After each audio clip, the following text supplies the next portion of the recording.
Hello दोस्तों, आज की इस वीडियो में समझेंगे कक्षा 12 चैप्टर 2। चैप्टर का नाम है विलयन।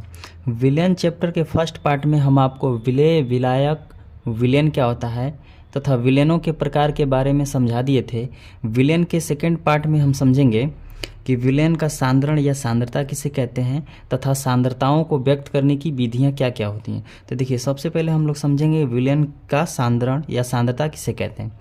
तो देखिए, किसी विलायक की एक निश्चित मात्रा में घुलित विलेय पदार्थ की मात्रा को विलयन का संगठन या सांद्रण कहते हैं। जैसे मान लीजिए कोई पात्र है, ये हो गया आपका पात्र। इस पात्र में हमने लिया कोई विलायक, कोई आप विलायक लेंगे। मान लीजिए हमने यहाँ पे विलायक में लिया जल, जल हो गया विलायक। ठीक, अगर आपका विलायक लिक्विड अवस्था में है तो उसे हम लोग लीटर में मापते हैं। अगर वह विलायक ठोस अवस्था में रहेगा तो उसे ग्राम में या किलोग्राम में मापेंगे, अगर वह विलायक किस में है, ठोस में है तो। ठीक, देखिए, और इस विलायक के अंदर हमने लिया चीनी। देखिए, चीनी जो होती है वो ठोस की अवस्था में होगी, तो चीनी जब ठोस की अवस्था में होगी तो इसे किस में मापेंगे, ग्राम में, यानी कि ग्राम रहेगा या फिर किलोग्राम होगा। देखिए, चीनी जो होती है जल के अंदर क्या होगी, विलय होगी यानी घुलेगी। तो जो पदार्थ किसी दूसरे पदार्थ में घुलता है तो उसे हम लोग क्या कहते हैं, विलय। तो चीनी क्या होगी, विलय होगी। चीनी हो गई आपका विलय पदार्थ और जल हो गया विलायक पदार्थ। ठीक, देखिए, जब चीनी को जल के अंदर आप घोल देंगे तो इससे क्या बनेगा, विलयन बनता है। तो यहाँ पे हो गया आपका विलयन, ये हो गया आपका विलयन। देखिए, चीनी जो है वो ठोस की अवस्था में है, लेकिन जो विलयन बनेगा, घुलने के बाद जो विलयन बनेगा, ये विलयन किस में होगा, तो द्रव की अवस्था में होगा, यानी लिक्विड की अवस्था में होगा। तो जब कोई भी लिक्विड रहेगा तो उसे किस में मापेंगे आप, लीटर में मापेंगे। तो अब बताइए, विलयन बन गया लीटर और यहाँ पे चीनी किस में थी, तो ग्राम में, क्योंकि इसका वजन जब आप कर सकते हैं तो इसे आप चाहे ग्राम में मापेंगे या फिर किलोग्राम में मापेंगे। तो देखिए, मान लीजिए कि चीनी हो गई ग्राम में, तो विलयन का मात्रक क्या हो जाएगा, ग्राम प्रति लीटर, ये हो जाएगा आपका विलयन का मात्रक। ठीक, अब ध्यान से समझिए, जैसे मान लीजिए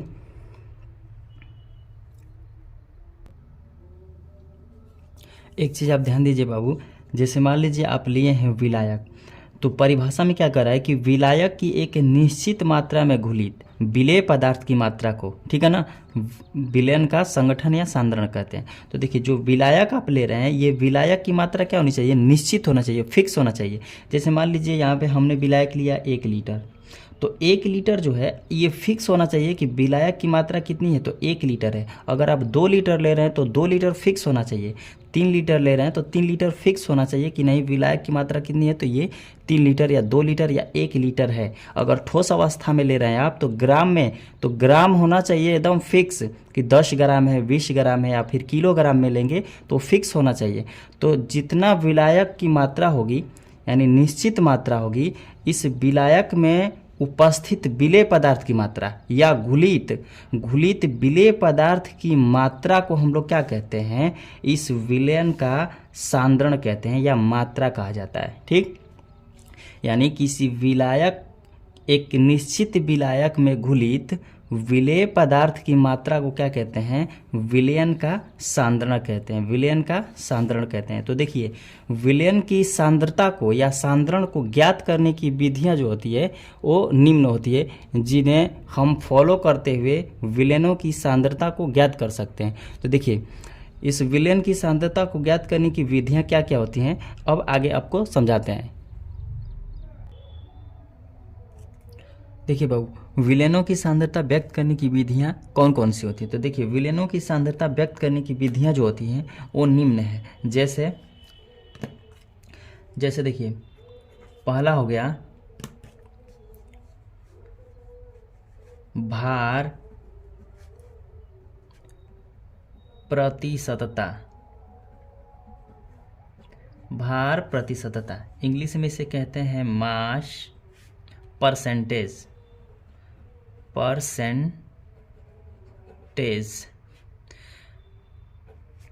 मास परसेंटेज।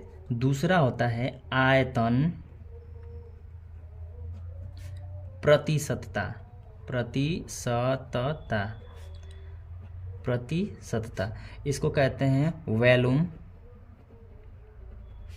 परसेंटेज।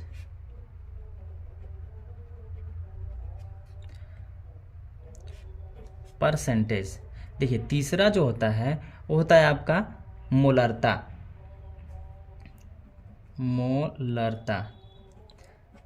मोलरता को कहते हैं मोलेरिटी, मोलेरिटी। देखिए चौथा जो होता है मोललता, मोललता को इंग्लिश में कहते हैं मोलेलिटी,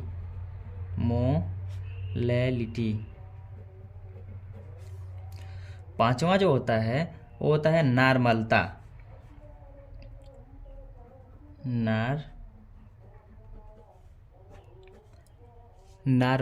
नॉर्मलता को इंग्लिश में कहते हैं नॉर्मेलिटी,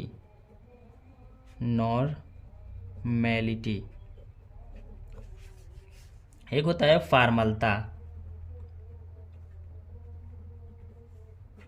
फॉर्मलता को इंग्लिश में कहते हैं फॉर्मेलिटी,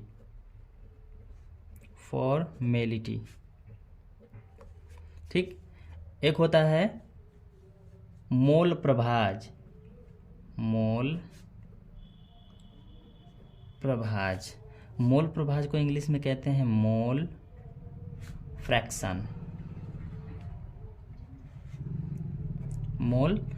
फ्रैक्शन, ठीक। देखिए पहला हो गया भार प्रतिशतता, दूसरा हो गया आयतन प्रतिशतता, तीसरा हो गया मोलरता, चौथा हो गया मोललता, पांचवा हो गया नॉर्मलता, छठवां हो गया फॉर्मलता और सातवां हो गया मोल प्रभाज। देखिए विलयनों की सांद्रता व्यक्त करने की ये क्या है, विधियां हैं। इस विधियों के द्वारा हम किसी भी विलयन में उपस्थित विलेय पदार्थ की सांद्रता या मात्रा को हम क्या कर सकते हैं, निकाल सकते हैं, ठीक है ना, या ज्ञात कर सकते हैं, ठीक है। तो विलयनों की सांद्रता को व्यक्त करने की जो विधियां हैं, इस विधियों के बारे में हम अगले पार्ट में आपको पढ़ा देंगे, ठीक है। तो मिलते हैं नेक्स्ट वीडियो में।